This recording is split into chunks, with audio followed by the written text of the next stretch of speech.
Formed by glaciers leaving behind cliffs, rocky shores, and over 1,000 connecting lakes and streams, the Boundary Waters Canoe Area Wilderness is a unique place for recreation, scientific research, and education.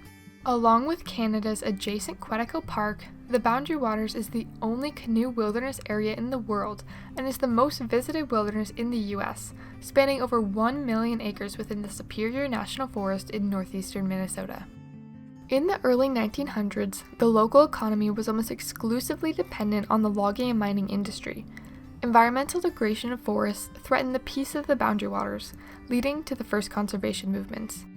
In the 1970s, through a series of hearings and public debates, the issues regarding the use and management of the wilderness were fiercely debated. In the end, diplomacy prevailed with the passage of the Boundary Waters Canoe Area Wilderness Act of 1978. Following the act, continued diplomacy has been essential to resolve local tensions and maintain the pristine quality of this wilderness for generations to come. In the 1800s, American settlers began arriving in Minnesota in great numbers following the discovery of rich iron ore deposits and a seemingly unlimited resource of pine trees. As a result, leading up to 1900, the destruction of forests and watersheds reached an all-time high. Conservationists argued for the scientific management of trees to provide sustainable profits. However, powerful lumber barons had no incentive to change their methods, repeatedly lobbying against Congress to prevent conservation bills in the early 1900s. Due to efforts by the Commissioner of the Land Office of Minnesota, Christopher Andrews, the first forest reserves were established in Minnesota, and in 1909, President Theodore Roosevelt set aside 1 million acres in reserve with the creation of the Superior National Forest. Despite these diplomatic successes by conservationists, by 1925, almost all of the land that was not protected had been cut, prompting many of the major logging companies to pack up their operations and move west. In the same year, hearings were held by the International Joint Commission over a proposal to build dams throughout the Boundary Waters.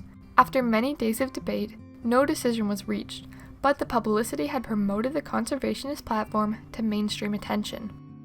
Following the hearing, conservationist Ernest Oberholzer organized the Quetico Superior Council, the first of many conservation groups for the Boundary Waters.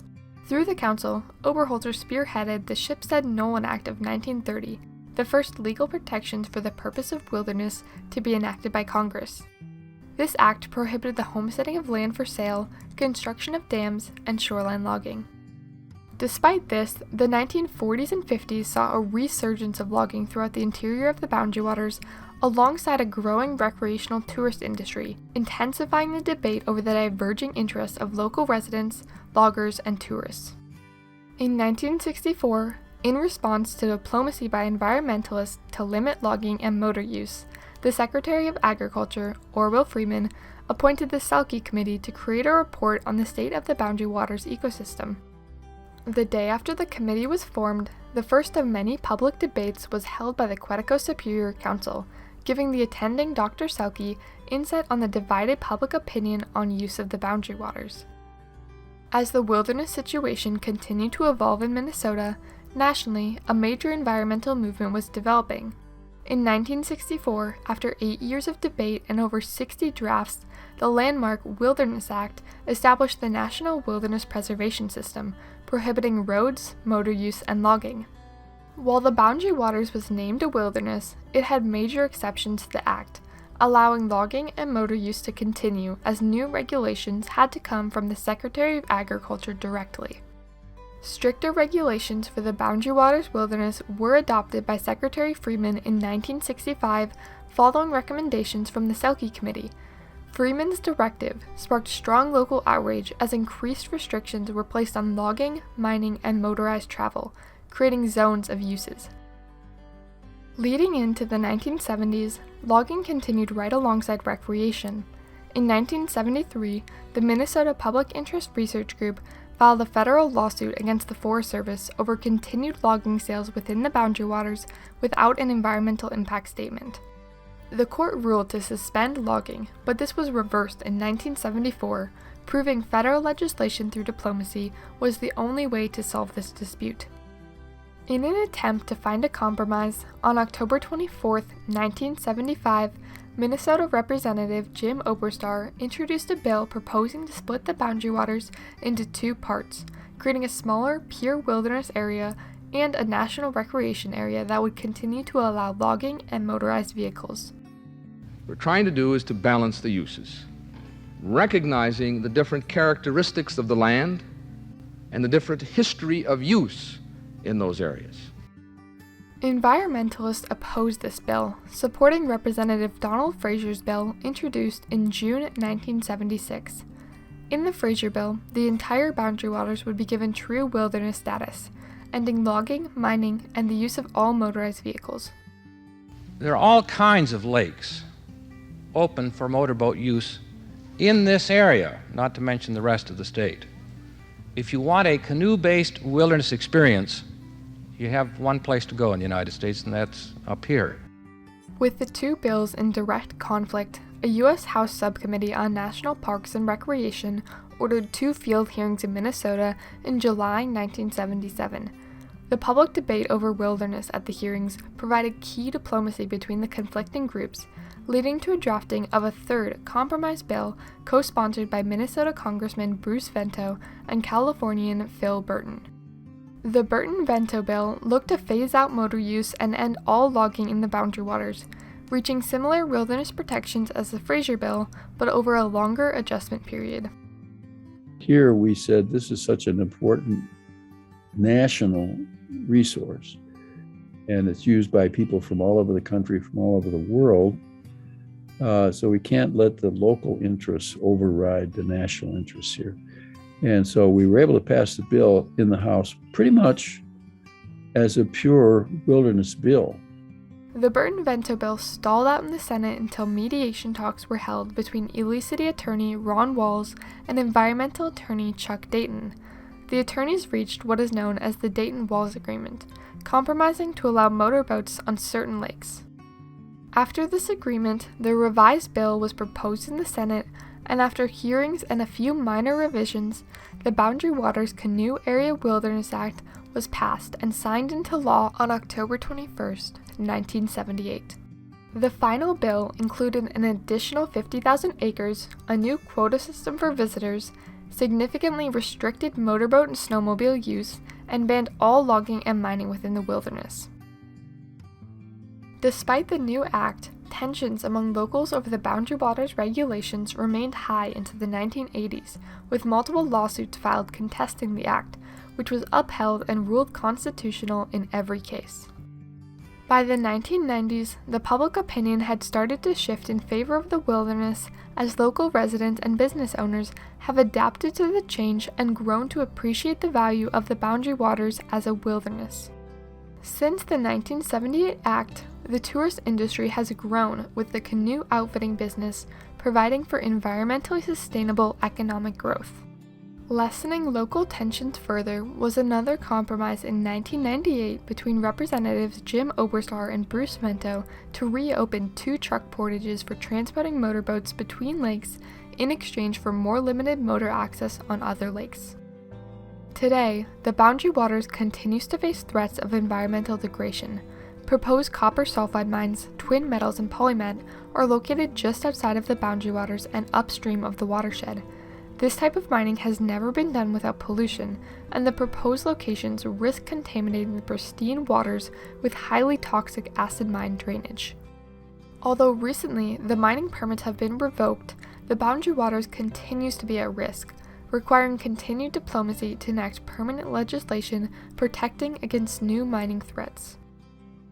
The Boundary Waters Canoe Area Wilderness Act has protected this special wilderness from destructive human use, preserving untouched natural resources for generations to come. The debate between various groups of conservationists, politicians, and local residents was key in the adoption of the 1978 Boundary Waters Act, demonstrating the importance of diplomacy to resolve disputes. Today, thousands visit this wilderness every year, maintaining the local tourist economy while conserving the natural environment. The Boundary Waters demonstrates the success of American wilderness protections to secure for the American people of present and future generations the benefits of an enduring resource of wilderness. Abigail, that was terrific. Now, I can't help but notice a geographic connection. So, was that a source of inspiration for you? Yeah, it definitely was. When I was choosing my topic, I was originally thinking of foreign diplomacy and thought of Canada US border disputes or anything like that, and immediately tried to connect it to my home state of Minnesota and thought of the Boundary Waters, which I have personally visited, I think, 6 times in the past like 7 years of my life. So the geographic location is definitely a big factor. I love the area and I think it's a very beautiful place, and I really wanted to share that with not only viewers in Minnesota who had never heard about it, but also to a national audience. I mean, I think it's very interesting that you mentioned foreign diplomacy because, when we hear that as a prompt, that's kind of where we like immediately go to. So I'm kind of curious is, your process in working your way back from foreign diplomacy into something that's a little bit more local. Were there a lot of different topics that you were rolling around in your head for a while? Yeah, I was definitely rolling around a lot of foreign diplomacy topics, like even looking at things as far-fetched as like the Cold War, which couldn't be any farther from like environmental, very local topic that I ended up with. But in working back and really looking at what diplomacy was, I realized that it didn't just have to be between, say, the US government and the Canadian government over this area in northern Minnesota, but it also could be between the activists in the Twin Cities or residents of the area and just the US government. Those like three groups could have their own diplomacy and had a lot of debate and diplomacy that went into this act. Yeah, and I think it's really important to remember a lot of history happens right in your own backyard. Mhm. And I'm, curious about the kind of resources that you use. So when you started on the process of finding out more about this Wilderness Act, where did you go to look for those resources? Keeping in mind too, you're making a documentary. You're going to need images. Yeah, so first, when I start my research, I usually try to start with books, but I actually struggled in the beginning with that since a lot of the times when you look up the boundary waters or something of that sort, you find the current day problems that are facing it, or also like how to visit the boundary waters. And so to actually find the history of the boundary waters, I mainly had to use archives from the Minnesota Historical Society and from other news sources like the Minnesota Public Records, I believe it was, and also personal interviews. So I really had to go into the direct archives, which were a lot of that came from some of the people I interviewed who had worked on the act. They were the ones who created these archives. So I had to go back to the primary sources to find all of this. And for the images, the same thing. I found most of those through the Historical Society and sprinkled that in with some more current day, just beautiful, beautiful visuals of the Boundary Waters today. Well, your story has a lot of nuances to it. I mean, there were a lot of diplomatic twists and turns to this, all of these, various acts and different Congress folk getting involved. So, how did you kind of keep all of that straight as a sort of structure telling this story? Yeah, so there were a lot of perspectives, but what helped me was to kind of break it down and make it as simple as I possibly could. So I looked at what are all of the differing opinions that went into the Boundary Waters. And what I found was there's the people in the Twin Cities and around the country who visited the wilderness and appreciated it for canoeing and camping. There were people who lived around the wilderness and made their living off of resorts and like motorboating. And then there were kind of the politicians who, in Minnesota, it was like the senators. So they had to both contend with the people who lived up north around the wilderness who wanted one thing, and then the people in the cities who wanted the absolute opposite thing. And that's both of their constituents. So I kind of had to mesh all of those together. And what I found was a very nuanced debate and many different debates. So what I found was it actually took a really long time just because of the nature of how many perspectives there were. So use a lot of really good and I think informative graphics in your doc. Particularly maps, I think, because this is a geographic story as well. Were you able to find that in? I mean, where were you able to find that kind of information? Yeah, a lot of the maps actually came from like news articles from back in the 1970s. So there's like the Quetico Superior newsletter and other just like Minnesota newspapers that were reporting on it. And this is where I found like, here's what the Boundary Waters like geographically looks like in 1970. And then 5 years later, in a different newspaper, it would have changed. So I had to go back to, again, primary sources to find these visuals. And they really came from a variety of different places, but were all super vital to show just how quickly it changed, because in the span of 1 year, the map would look drastically different. And you interviewed several people for the documentary. And how did you find them? And then, you decided to include Chuck Dayton, an environmentalist, actually in the documentary. So I'm curious about that choice that you made.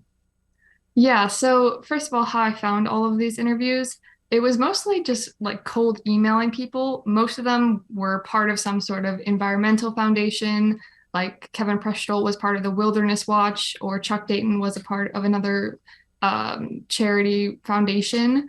And so I just reached out to them and they were more than willing to talk to me about it. And actually, Chuck Dayton, that interview, he was super knowledgeable on the topic. And in that interview, I learned so much that I wouldn't have found anywhere else. He took me through kind of the intricacies of the debate and kind of the background debate. So he mentioned how they went and met at this one person's house to debate if their side should accept this resolution and what their next move should be. And ultimately, as I mentioned a little bit after his interview, he was the lawyer in the Dayton Walls Agreement. So he not only played a big role as an activist, but he was kind of the key resolver in this conflict towards the end. And so I felt it was important to include his interview to kind of just bridge that gap between sections and then lead into his involvement. So were there things that were surprising to you that you found during the course of your research? Yeah, there were definitely a lot of surprising things. I'd say probably the most surprising was the length of the conflict. So not only in the 1970s, when also going back to the interview, Chuck Dayton mentioned how everyone at this time, Republicans and Democrats, were all for the environment. So environmental policies were really big. So even at this time where they were passing new legislation that is still in effect today, left and right, it took so long for them to pass the Boundary Waters Act, and actually took even longer when you look at the grand scheme of things. I mentioned, so basically the timeline of my entire documentary spans about 200 years, because you can go all the way back to Christopher Andrews and the first forest reserves for the Boundary Waters in the early 1800s, and then on to the 1970s, and even beyond that for continued protection. So that length of the conflict and debate really surprised me. So what was the most fun part of making this documentary? The most fun part was probably my personal connection. I've obviously been many different times, and actually a few times found pictures of lakes, and I'm like, I've been there. I've been in that exact place. So I could understand the topic to a much deeper level. And then that also helped me choose pictures and videos that I thought were most important.